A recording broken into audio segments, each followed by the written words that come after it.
नमस्कार दोस्तों आज के इस वीडियो में मैं आपको एक ऐसे गांव की कहानी बताने जा रही हूं जहां का नाम सुनते ही लोग अपना रास्ता बदल लेते हैं।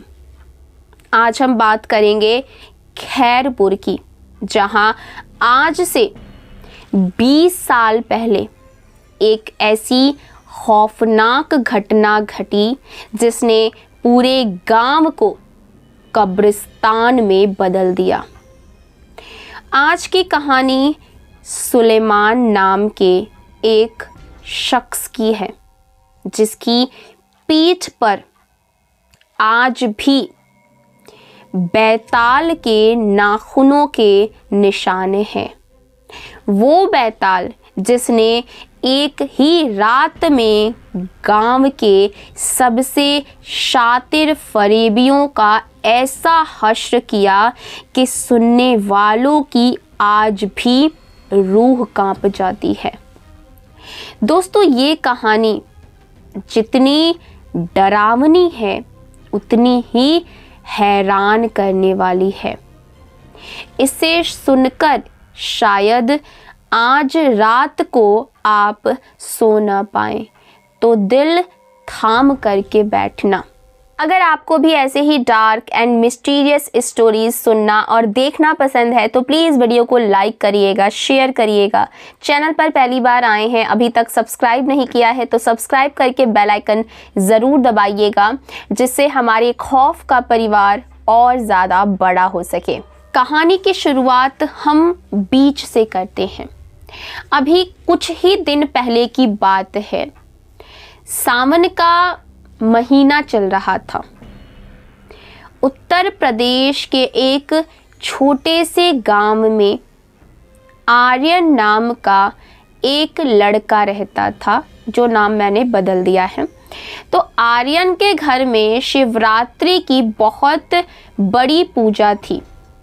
घर के बड़े होने के नाते आर्यन को शहर भेजा गया था ताज़ा गंगा जल और पूजन की सामग्री लाने के लिए। लौटते वक्त शनिवार की रात थी और घोर अंधेरा, ऊपर से बहुत ज़्यादा मूसलाधार बारिश हो रही थी। आर्यन अपनी पुरानी बाइक से लौट रहा था कि अचानक बाइक एक पुराने पीपल के पेड़ के पास बंद हो गई। पास ही में एक पुरानी वीरान सी दरगाह थी। आर्यन ने सोचा कि बारिश रुकने तक वो यहीं पर अपना थोड़ी देर टाइम पास कर लेता है। जैसे ही वो अंदर गया, उसने देखा कि एक मुस्लिम आदमी, आंखों में उसके गहरा सन्नाटा था, जोर जोर से शिव तांडव स्तोत्रम का पाठ कर रहा है। आर्यन बिल्कुल ही शॉक्ड रह गया। एक मुस्लिम व्यक्ति और इतनी शुद्ध संस्कृत। वो कुछ पूछना ही चाहता था कि उस शख्स ने मुड़ करके देखा। उसकी एक आंख पूरी तरीके से सफ़ेद थी। उसने धीरे से कहा, बेटा यहाँ से चला जा, अभी बैताल के जागने का वक्त हो गया है। आर्यन खौफ के मारे वहाँ से भाग निकला, लेकिन वो चेहरा वो भूल नहीं पाया। अगले दिन सावन का सोमवार था। आर्यन मंदिर पहुंचा तो वहां पर वो क्या देखता है कि वही शख्स मंदिर की सीढ़ियों पर बैठा अपनी सुध बुध खोकर रो रहा है। आर्यन ने उसके पास जाकर के पूछा, चाचा आप तो कल वहां थे, आज यहां, आप कौन हैं? उस आदमी ने एक ठंडी मुस्कान दी और कहा, मेरा नाम सुलेमान है। तुझे जानना है ना कि ये सब कैसे हुआ और क्यों? तो आज रात 12 बजे गांव के बाहर जो तालाब है वहां आ जाना। तुझे असली हकीकत बताऊंगा। रात को आर्यन वहां पहुंचा। सुलेमान ने अपनी कहानी शुरू करी। बेटा, आज से 20 साल पहले मैं गांव का सबसे बड़ा गद्दार था। मेरे साथ 4 और लोग थे। रमजान, भोला, सरपंच विनायक और हकीम खान। हम पांचों ने मिलकर गांव की मासूम पंचायत को धोखा दिया था। गांव के विकास के लिए आए करोड़ों रुपए हमने डकार लिए थे। यहाँ तक कि गांव के अकाल में जब लोग भूखे तड़प रहे थे, हमने अनाज गोदामों में छुपा करके रखा था। लेकिन हम एक दूसरे के भी सगे नहीं थे। रमजान ने हकीम खान की दवाइयों में जहर मिलाया था। सरपंच ने मेरे यानी कि सुलेमान जो था उसके खिलाफ पुलिस को सबूत दिए थे। और जो भोला था, भोला ने सबकी तिजोरी साफ करने का प्लान बनाया था। हम 5 फरेबी थे और हमारे मन में एक दूसरे के लिए बिल्कुल ही जहर भरा था। सुलेमान की आवाज कांपने लगी। उसने बोला कि उस रात हम पांचों इसी तालाब के किनारे माल को बांटने के लिए बैठे थे। अचानक तालाब का पानी काला पड़ गया और सड़ी हुई फूलों जैसी खुशबू वहां से आने लगी, बदबू आने लगी। तभी ऊपर पेड़ से कुछ नीचे गिरा और वो बैताल था। शरीर पर खाल के नाम पर सिर्फ झुर्रियां थीं। आंखें बिल्कुल खोखली पर उनमें आग धधक रही थी।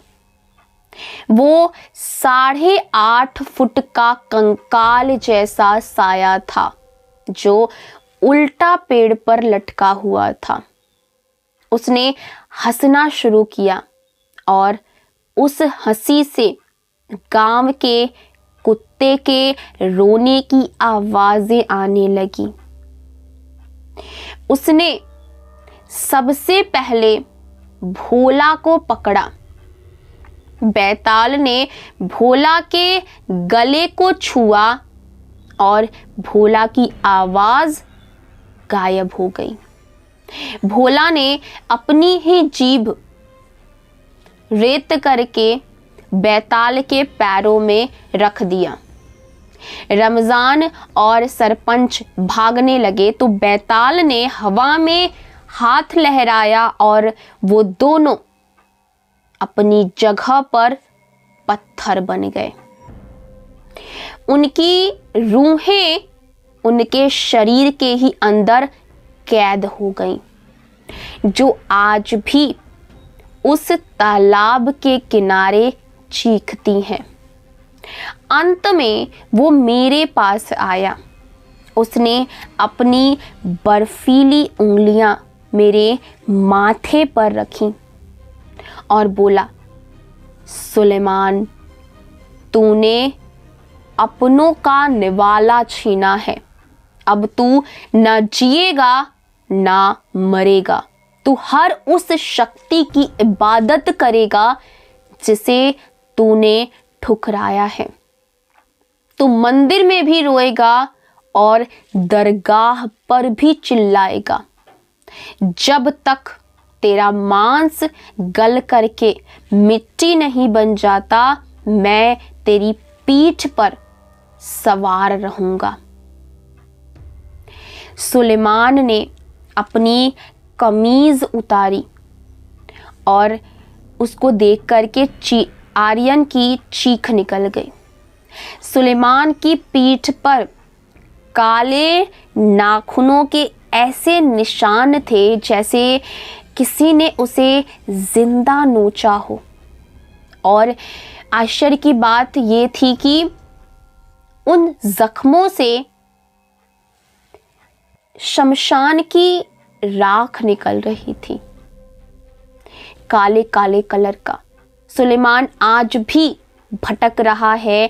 वो सावन में शिव जी की सेवा करता है और रमजान में रोजे रखता है, क्योंकि उसे समझ आ गया कि ऊपर वाला एक है और उसकी अदालत में बैताल जैसे इंसाफ करने वाले आज भी घूम रहे हैं।